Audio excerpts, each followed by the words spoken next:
Cassettes. Metal cassettes. The really awkward super niche shit that pisses off every audiophile within 500 yards if you even mention you own a cassette deck.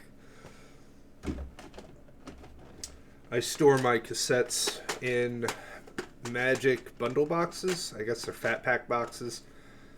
If I ever buy like a bundle, they used to be called fat packs. You end up with a surplus of these, like a shit ton of them. So I had a bunch of spare ones, put them to good use. Recycle. What are some, let's show off some stuff. So here we got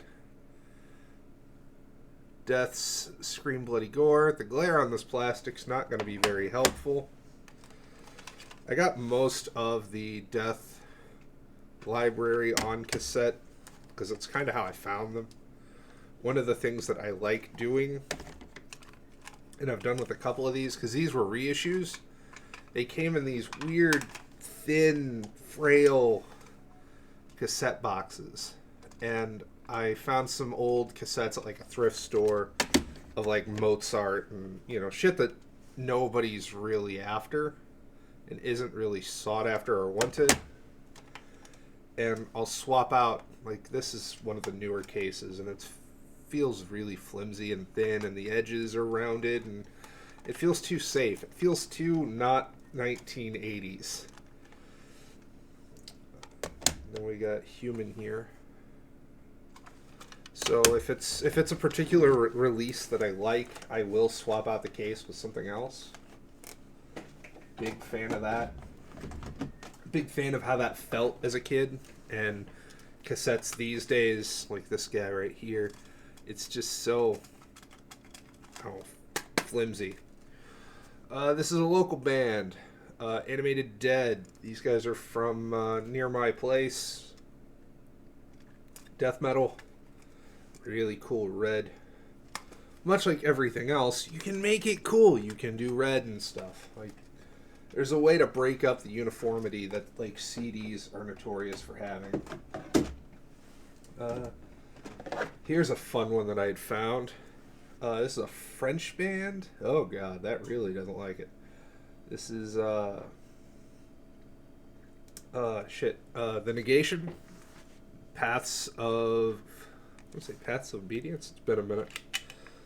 Yeah, Paths of Obedience. It's been a minute since I really gave this a couple plays. This is a French band. It took way too much to even figure out who these guys were. Badass shit though. I love it.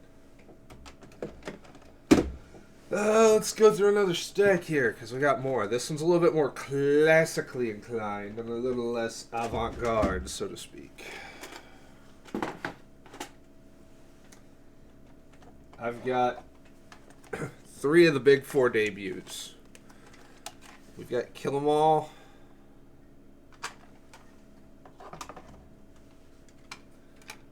We've got Killing Is My Business, Business Is Good.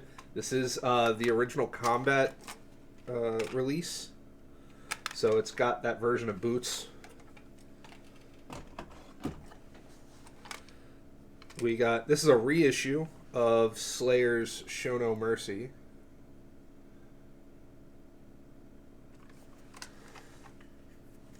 And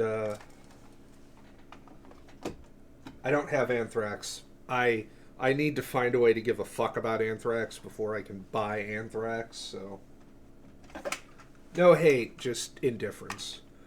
We got Slayer's Rain and Blood Def Jam release, also on cassette. It even has a label from where it was sold at one point. I think brand new. Tunes Ltd. I don't know. That's got a label on it and shit. It's pretty cool. A couple of Guar releases. We have the EP, The Road Behind.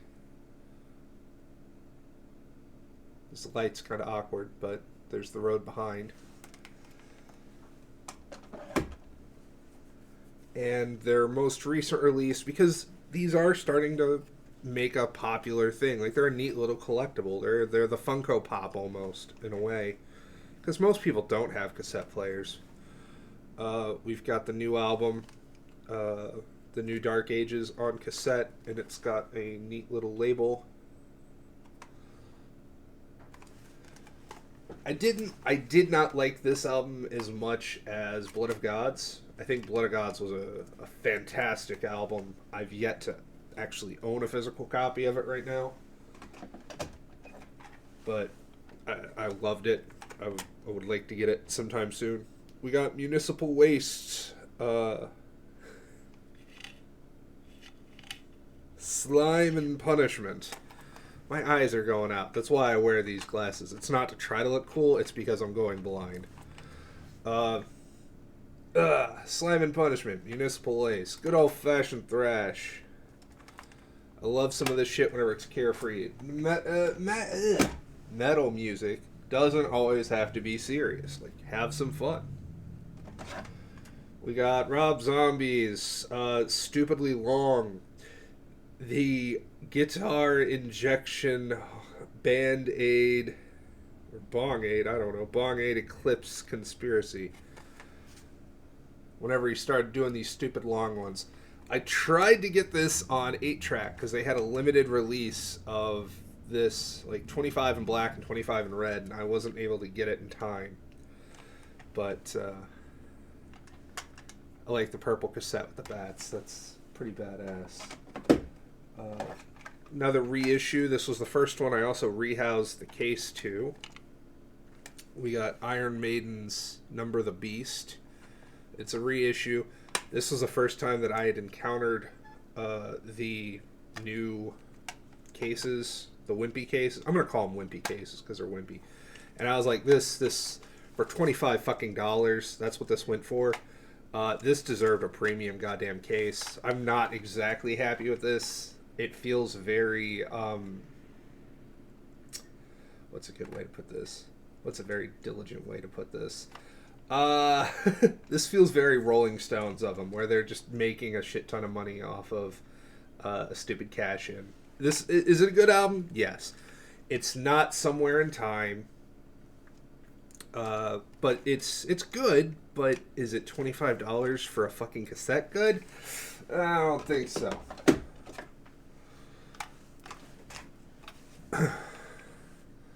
Cat just tried fucking clawing my leg off. Goddamn tiger. And last but not least, this is one of my favorite cassettes. Motorhead's 1916. This has a little bit of... It is a sampler platter of everything great about Motorhead. Alright. I guess last but not least, because somebody wants to be on camera. Oh! There you go, bud. Get your 5 minutes of not fame. All 2 people will enjoy this.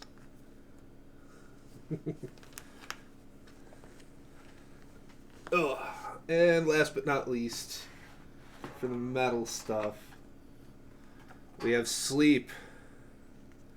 The album art is so big that it doesn't fit on the front. Dope Smoker. Kind of an obvious one. It is clearly green. I have contemplated hiding weed in here. I guess to show off a detail with it.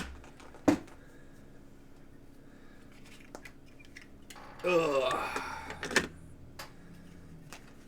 It folds out into the art, and then the back, cap put claw on my jacket, is a nighttime desert scene. So I actually really dug this. I'm not as huge on the album as other people are. I think Dope Smoker is a little overrated. But it's not a bad album. I did put it in the crappy case. You know. It is what it is. Oh, you know what? We'll do a bonus encore. Brought to you by the annoying cat. This isn't metal, but it's probably one of my cooler tapes that I absolutely love here. This is music from the soundtrack to Twin Peaks in all its fucking glory. I found this at a fucking shop, a video game shop mostly. They're kind of at this point like a secondhand fucking junker shop, but I found it there and they wanted like $2 for this fucking thing, and I'm buying it at $2. It's Twin fucking Peaks. I mean, Jesus fucking Christ, what are you gonna do? All right. Oh, our fat cat here needs to say goodbye. Say goodbye. Go on. Ugh. Cat weighs like 20 pounds. Peace!